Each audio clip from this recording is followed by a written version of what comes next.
A community is demanding answers from Portland police after they say they've been targeted with racially motivated vandalism. Members of the Asian American and Pacific Islander community in Southeast Portland held a meeting today with local elected officials and law enforcement. Business owners say their businesses are constantly getting hit with crime. Fox 12's Adrian Thomas is live now from one of those businesses with more on this problem. Adrian? Yeah, Nora, business owners and community members alike say this situation is getting out of control. Here at Pal's Seafood Restaurant, the owner told us just on Sunday night, a bullet flew through the front door of her restaurant. You can see the damage right there. And also on the same night, one of her front windows was broken. Tonight, these business owners are pleading with law enforcement to keep them safe.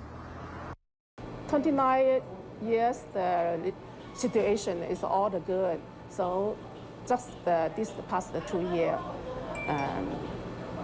the security is really bad. Maina Chen has owned Pal's Seafood Restaurant for almost 3 decades. She serves Mandarin and Cantonese food. She said she's spent over $5,000 repairing damages from several violent break-ins in the last 6 months. Graffiti, broken windows, and even a front door for the restaurant being shot at. Tonight, local Asian American and Pacific Islander business owners and law enforcement came together at Maina's restaurant to talk about how to make the area more safe. Maina says she and other members of her community are at their wits' end because of these attacks, and it's scary knowing these attacks could be racially motivated. This area, 80% is the business Asian people, U.S. Asian people. But I'm not sure the airbody, the guy, is against the Asian people or not.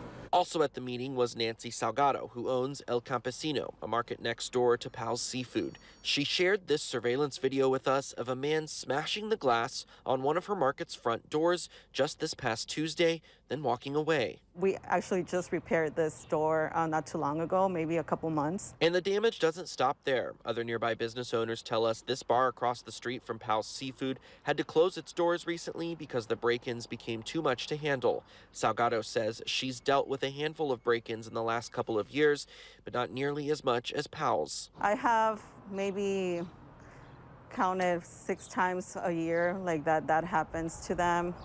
I mean, obviously we don't want that to happen to us either, you know, but we're so close.